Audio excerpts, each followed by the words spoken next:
Bab 3, Pulau Bungin. Kita kemana sekarang, Tuan Zaman? Kembali ke Bandara Deskams. Secepat itu, Tuan, tidak tertarik makan siang di salah satu restoran ternama kota Paris. Aku sempat melirik petugas panti yang mengantar Anda ke pintu depan. Dia cantik sekali, Tuan Zaman. Makan siang bersamanya akan istimewa. Zaman menggeleng. Di tangannya tergenggam erat sebuah buku diary tua tipis. Aku punya pekerjaan, Deskams. Ayolah, dari beberapa lawyer Belgrave Square, Anda yang paling tidak suka menghabiskan waktu bersantai sejenak. Deskams tertawa. Tuan Eric bahkan menyempatkan menonton laga sepak bola Paris Saint-Germain melawan Barcelona di Liga Champions beberapa waktu lalu. Aku harus segera ke Jakarta, Deskams. Apakah kamu bisa tiba di bandara dalam setengah jam? Pesawat jet telah menunggu di sana. Baiklah kalau begitu. Anda bosnya, Tuan Zaman. Deskams segera menekan pedal gas, limusin melesat menuju bandara. Selama 2 jam, Aimi berbaik hati menceritakan secara singkat bagaimana kehidupan Sri Ningsih di Panti Jompo.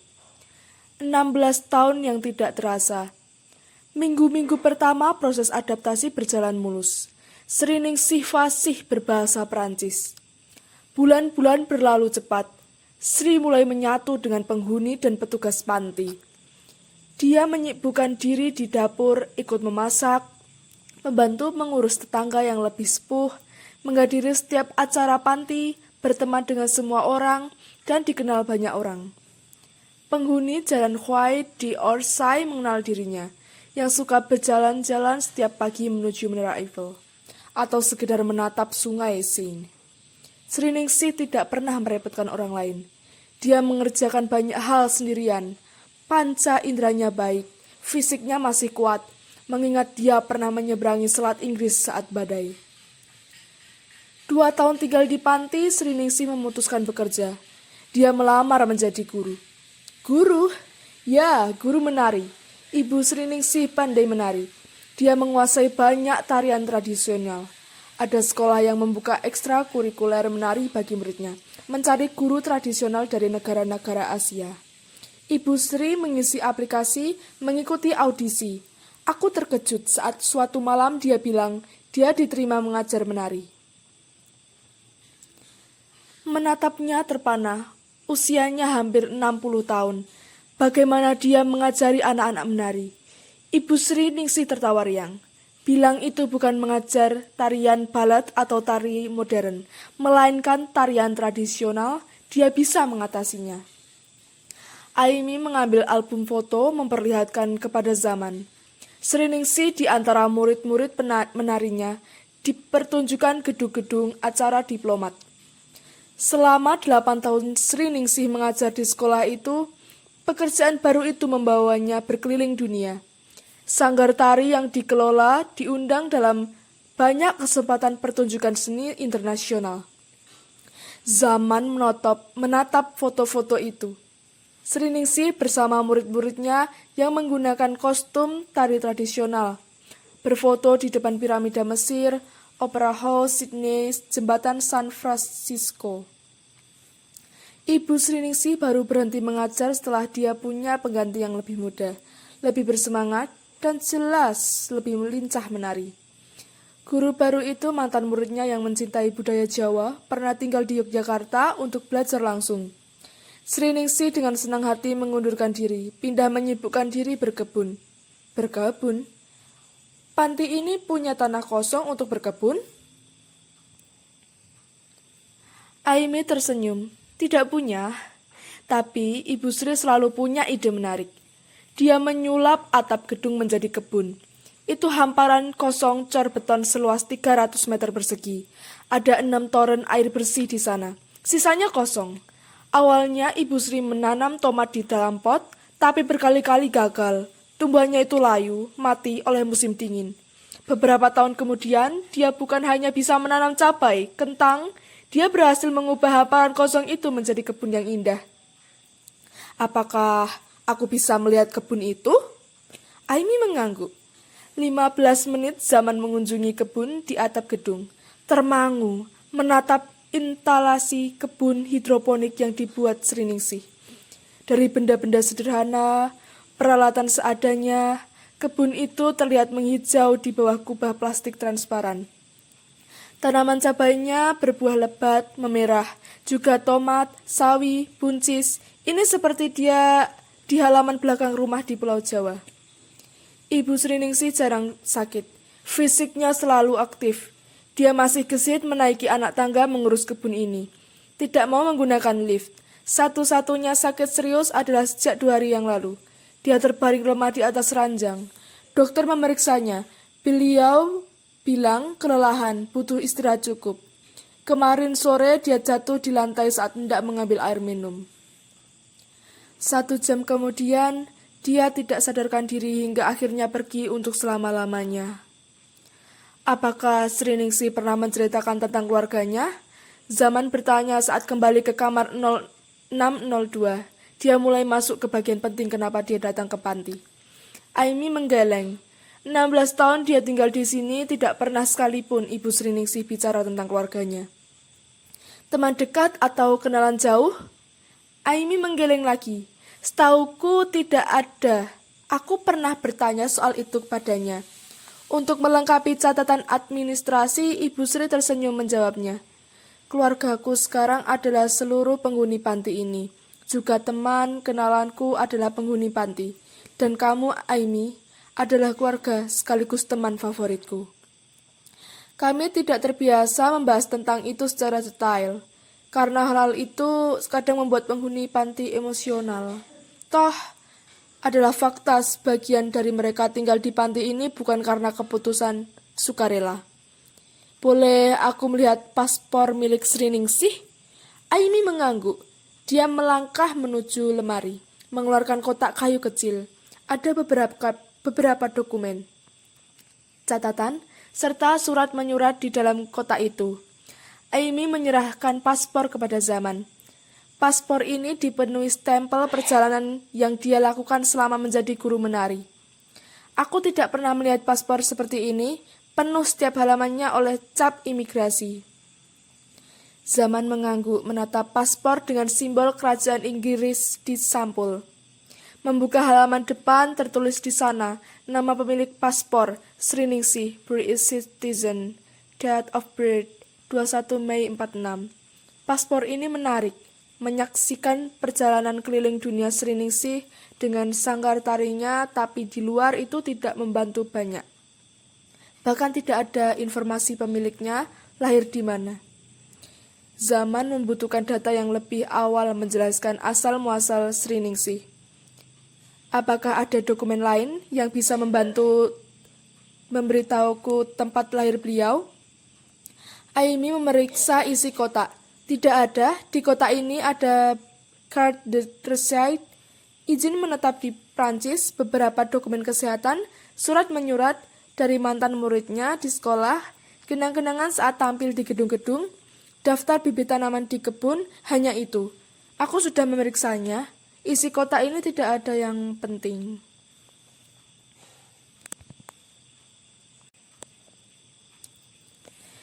Zaman menghela nafas perlahan. Petunjuknya buntu. Apakah kamu ingat sesuatu, entah itu percakapan, tulisan, atau petunjuk lainnya selama 16 tahun di sini? Aku membutuhkan informasi agar bisa menelusuri sejarah Sriningsih. Aimi menggeleng. Jika ada, aku pasti mengingatnya, Tuan Zaman. Zaman mengusap rambutnya perlahan. Apakah kamu tahu jika Sriningsih mewariskan sesuatu? Mewariskan sesuatu? Tidak mungkin. Ibu Sriningsih tidak memiliki apapun. Aku tahu persis betapa bersahaja hidupnya. Aimi tidak mengerti. Aku justru bingung ketika kemarin sore dia memanggilku, menyuruhku menghubungi nomor telepon pengacara jika terjadi sesuatu padanya. Aimi diam sebentar. Ya Tuhan, jika pengacara dari London terlibat dalam urusan ini, apakah sesuatu yang diwariskan itu sangat berharga? Zaman mengangguk, sangat berharga. Kekayaan yang besar. Ibu Sriningsih mewariskan kekayaan. Aimi menutup mulutnya, menatap tidak percaya. Aku minta maaf tidak bisa memberitahu banyak saat ini meski aku yakin Sri amat mempercayaimu, Madam Aimi. Tapi dalam urusan ini semakin sedikit orang yang tahu semakin baik situasinya. Hingga semua menjadi terang benderang. Aku membutuhkan informasi tentang di mana Sri dilahirkan, siapa kerabatnya yang masih hidup, dan boleh jadi, mengingat perjalanan hidupnya yang begitu panjang penuh misteri, dia masih memiliki keturunan yang terpisah dari dirinya. Firma hukum kami hanya memiliki selembar surat keterangan kepemilikan aset yang dititipkan oleh pihak ketiga. Tidak lebih, tidak kurang, dan kami harus melakukan amanat surat keterangan itu. Aimi menggeleng, dia tidak bisa membantu. Hanya itulah yang dia ketahui tentang Sri Ningsih, kehidupannya selama 16 tahun terakhir. 5 menit berlalu lagi, tidak ada lagi yang bisa dilakukan oleh Zaman di panti.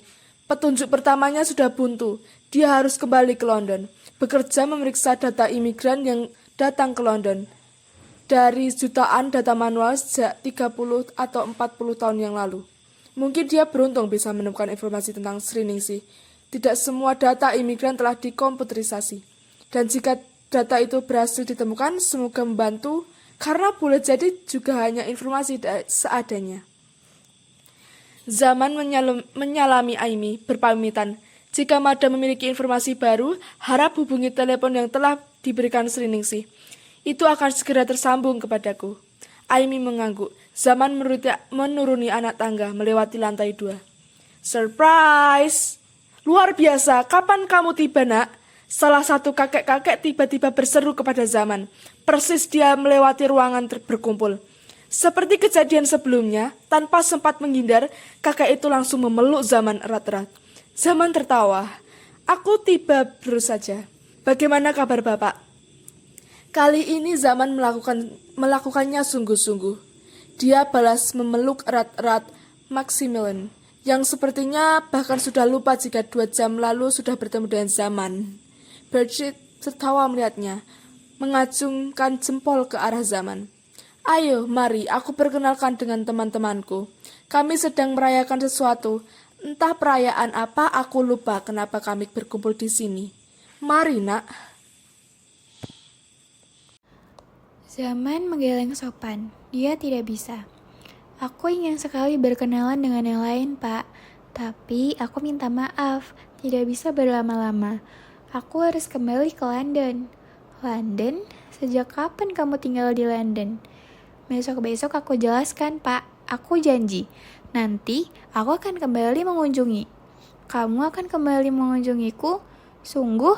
Aku janji, Pak. Dia harus bergegas, Max. Anakmu harus bertemu Ratu Inggris di London.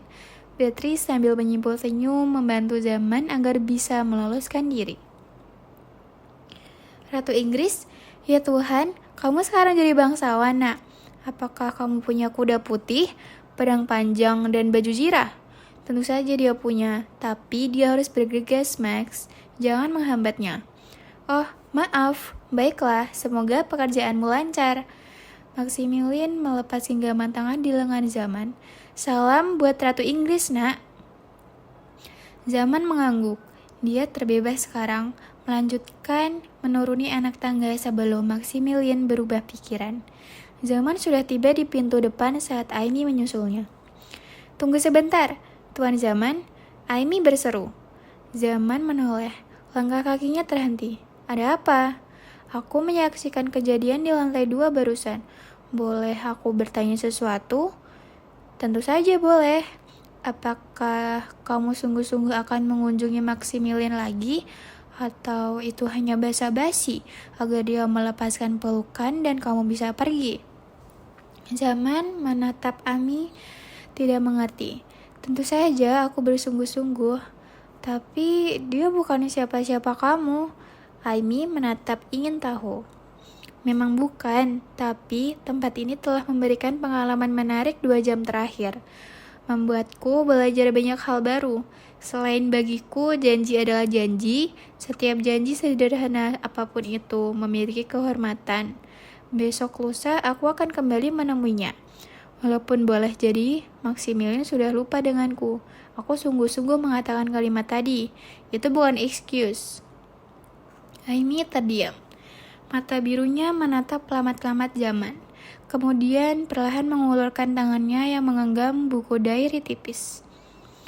Aku tidak tahu kenapa aku harus mempercayaimu, Tuan Zaman, tapi aku selalu mempercayai instingku. Terimalah, ini buku diary milik Ibu Sri. Beliau menyerahkannya kemarin sore sekaligus dengan nomor telepon kantor kalian. Beliau bilang, buku ini sangat penting baginya, memintaku menjaganya. Aku tidak mengerti bahasanya, tapi ini mungkin berguna untuk menemukan asal-usul Ibu Sri. Ada beberapa foto di dalamnya, semoga ini bisa membantu pekerjaanmu. Untukku, Zaman menelan ludah, ini kejutan yang menarik. Iya. Zaman menerima buku diary itu memeriksanya terdiam. Buku ini penting sekali. Inilah kunci semua kisah yang akan dilewatinya beberapa hari ke depan. Investigasi kehidupan Sriningsih. Lihatlah di halaman pertama buku itu tertulis dengan huruf sambung yang rapi khas tulisan orang lama. Juz pertama tentang kesabaran 1946 sampai 1960. Ada selembar foto hitam putih ditempelkan di halaman itu. Gambar seorang anak remaja perempuan berusia belasan tahun di atas perahu kayu berukuran kecil dengan tulisan Sri di dinding depan perahu. Di belakang perahu itu terpampang jelas sebuah papan nama perunjuk tempat Bungin. Terima kasih Madame Amy. Gulfstream G650 dengan kapasitas 12 penumpang itu melintasi langit India. 9 jam penerbangan non-stop dari Paris, pilot memutuskan singgah sebentar di New Delhi untuk mengisi bahan bakar. Tidak lama, hanya 1 jam, kembali mengangkasa menuju Indonesia. Pukul 9 malam. Anda tak makan malam, Zul? Salah satu pilot yang baru kembali dari toilet bertanya. Zaman menggeleng. Nampan berisi makanan di samping Zaman yang disediakan awak kabin masih utuh. Dia sedang berkutat dengan laptop yang bersambung jaringan internet, membuka Google Maps, mencari sesuatu. Pilot itu beranjak mendekat. Anda terus bekerja sejak dari Paris, Zul. Tak henti menatap laptop. Macamlah lebih fokus dibanding kami yang mengendalikan pesawat ini. Ada 2 pilot yang mengemudikan pesawat jet. Salah satunya yang sedang menyapa Zaman bernama Razak, berkewarganegaraan Malaysia. Apa yang sedang kau kerjakan, Zul? Aku sedang mencari sebuah tempat, encik Razak. Sebelum kita mendarat di Jakarta, aku harus sudah mengetahuinya. Tapi kita tidak tahu tujuan berikutnya. Jakarta bukan tujuan akhir kita, Zul. Bukan, Jakarta hanya transit. Lantas, sebenarnya apalah tujuan kita? Perkampungan nelayan dengan nama Bungin. Kita terpaksa transit lama di Jakarta hingga aku tahu di mana lokasi persisnya. Baru bisa meneruskan perjalanan. Bungin? Dalam banyak bahasa, Bungin berarti pasir. Ada banyak tempat di Indonesia yang bernama Bungin, Zul. Bahkan di Malaysia, Brunei, Thailand Selatan juga ada. Pilot berusia 50 tahun itu duduk, ikut menatap laptop. Pesawat melaju stabil dikendalikan rekannya. Cuaca cerah di luar sana, langit tanpa awan, bulan terlihat menawan. Pemandangan dari jendela menakjubkan. Apakah tidak ada penunjuk lain selain namanya? Mungkin aku bisa membantu. Zaman meraih buku diary milik Sriningsih. Buku catatan ini sederhana, hanya ada 10 halaman yang berisi tulisan. Dibagi menjadi 5 bagian, masing-masing 2 halaman, setiap bagian hanya ada 1-2 paragraf pendek, beserta 1-2 foto yang ditempelkan di halaman bagian itu. Sejak menerima diary itu, dari Amy, Zaman berkutat di 2 halaman pertamanya.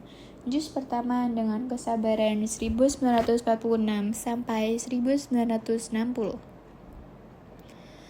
Terima kasih banyak atas pelajaran tentang kesabaran, Bapak. Aku akhirnya memahaminya. Apakah sabar memiliki batasan? Aku tahu jawabannya sekarang. Ketika kebencian, dendam, kesumat sebesar apapun akan luruh oleh rasa sabar. Gunung-gunung akan rata, lautan akan kering. Tidak ada yang mampu mengalahkan rasa sabar. Selama apapun fisik seseorang, semiskin apapun dia, sekali di hatinya punya rasa sabar, dunia tidak bisa menyakitinya. Tidak bisa. Terima kasih banyak untuk tempat yang telah mengajarkan pelajaran ini. Di sini, di tempat di mana rumah-rumah saling bersinggungan atap, tiada tanah, rumput apalagi perpohonan yang terlihat oleh elang yang terbang tinggi. Di sini, di mana rumah-rumah yang tumbuh dari atas permukaan laut, perahu tertambat di tiang-tiang, dan kambing-kambing mengunyah kertas. Terima kasih. Pilot mendengar Zaman yang membacakan paragraf tersebut. Rumah-rumah yang tumbuh dari atas permukaan laut. Razak bergumam pelan. Dia sudah menjadi pilot selama 40 tahun. Separuh di antaranya menjadi pilot maskapai komersil Asia Tenggara. Nyaris tidak ada daratan atau lautan di Indonesia yang tidak pernah dilewatinya. Itu pasti sebuah pulau, Zul. Pulau kecil. Pulau kecil? Iya, dan penduduk membuat rumah di atas permukaan laut. Di mana rumah-rumah yang tumbuh dari atas permukaan laut.